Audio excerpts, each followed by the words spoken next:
capital A. It's human beings that are focused on crafting beauty. Art communicates the passions of life.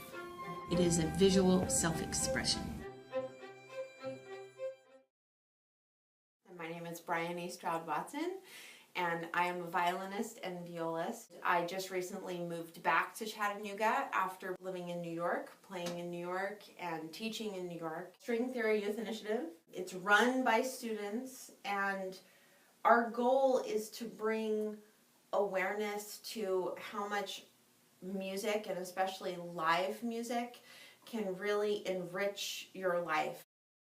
We get to interview artists before the concerts to find out a little bit about their background. And chamber music is it's been often described as an art form that is an intelligent conversation between a small group of people. But classical music is a broad term. We don't always just hear music written by Bach and Beethoven.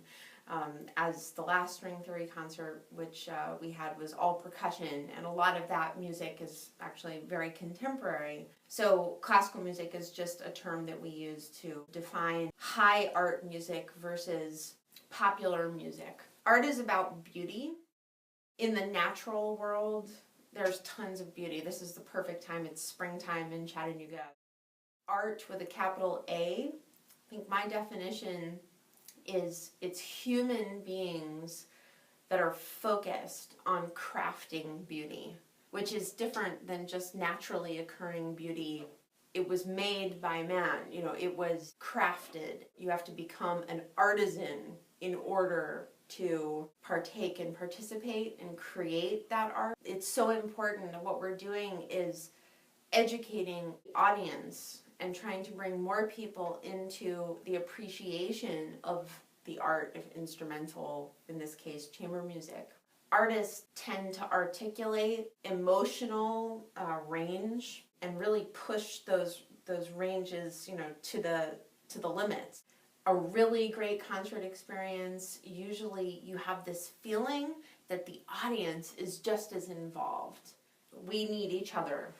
And it's not just the youth, it's the parents of the youth, it's everyone supporting one another. Art communicates the passions of life. It communicates. I strive for what I do to be art. I think art certainly is inspiration. If you ever saw me try to do a visual art piece, you would go, what a lovely little ink blot, and didn't you try very hard? But really, I just kind of fluffle that down. Mm-hmm.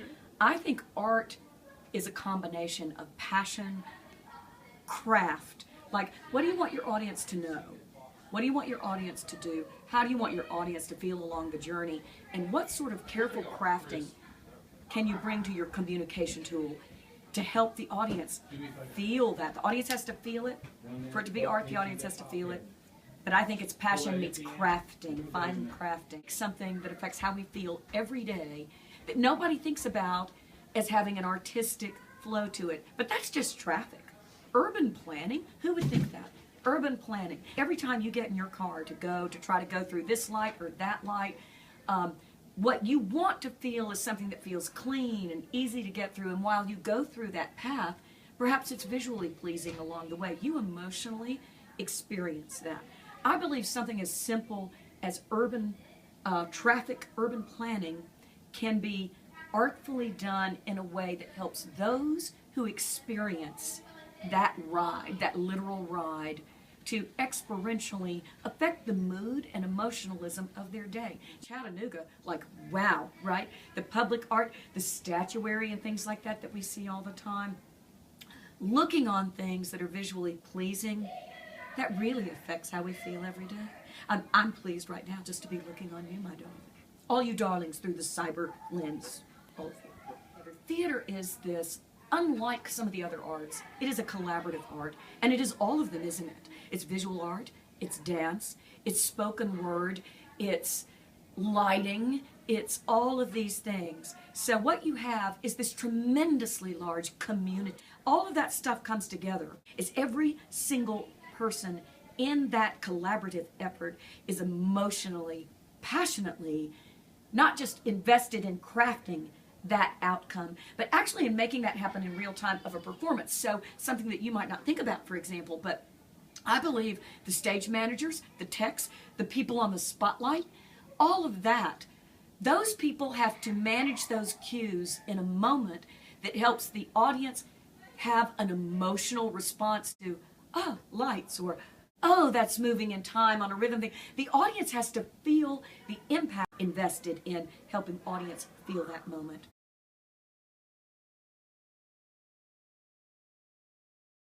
So I think it really depends on your interpretation. The modern wing, where these huge canvases are just blotches of paint, and immediately people have a knee-jerk response. So like, I don't like this, or my kid could do this, and I try to probe that issue. Well, what do you mean that your kid could do this? Let's sort of unpack what that means. Because when you move into that wing, it's not so much about how it looks, so that's very much important, is the experience that you have with the canvas and how color affects you, or how gesture could convey movement.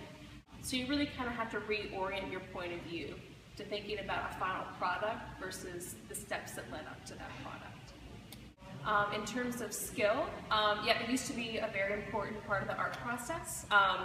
Individuals would go to art school and learn proficiency in drawing and painting and sculpting. But in the 1960s, and even beforehand, these conceptual artists were creating work in which the final project wasn't important. What was important was the idea. And for them, the art was the idea.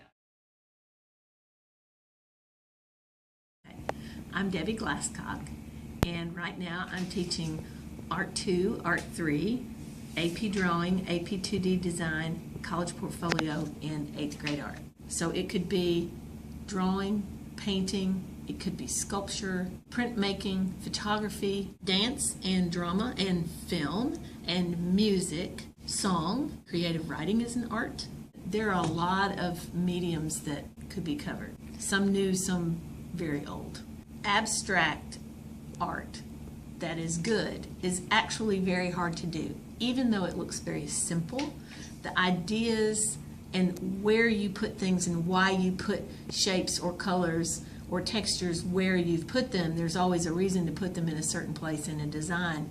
But it is very difficult to take a non-figurative, say, painting or drawing, and have a really beautiful piece, a well-done, modern, abstract piece.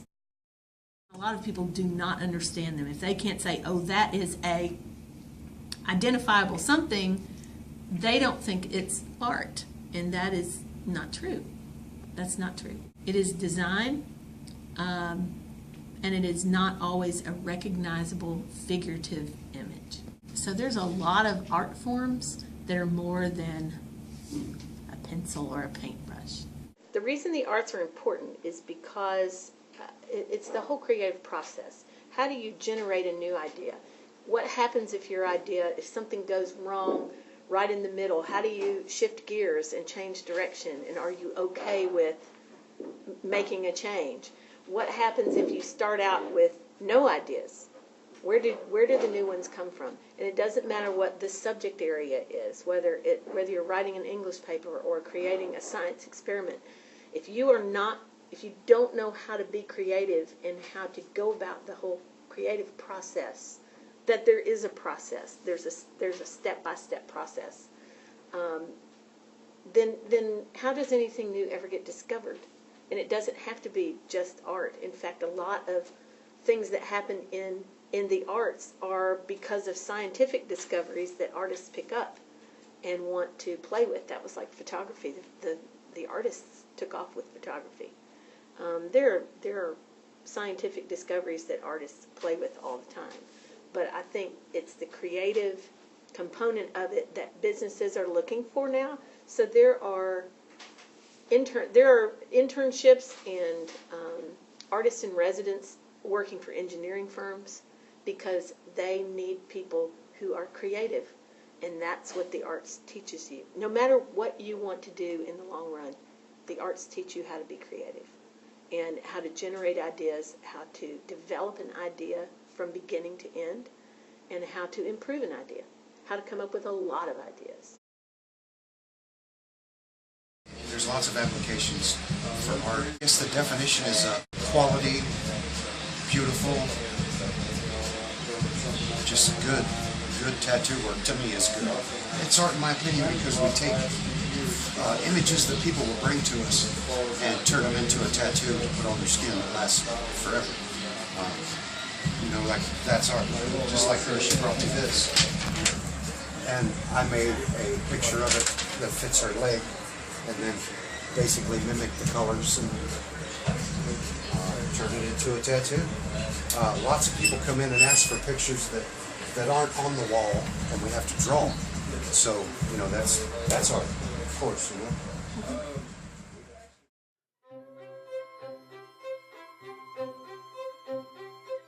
I think art is a product of the act of creation, and creation has to be unique in its definition. I believe acting is art because it brings to life writing and induces its own inflections upon the pieces, thus changing them from their former state. The writing of music is art, however, I believe the performance of such music is not. Art to me must be created. It must be a new thing, a new idea springing up. Art to me is basically everything. It's a defining factor of who I am and a defining factor of the world. It's not just the result created, but the artistic process and the emotions that come with it. It's the freedom to express an emotion or a message. It can be singing, drawing, makeup, graphic design, spoken word poetry, basically anything.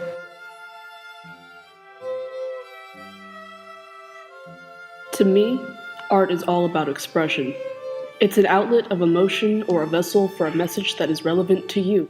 There's nothing like the feeling of being so incredibly inspired to create that once you start, you can't stop.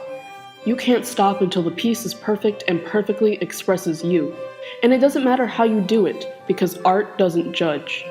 You can use anything for expression. From traditional to unconventional, art is beautiful, exciting, and vast. So are its definitions and the people who create it. And anybody can do it.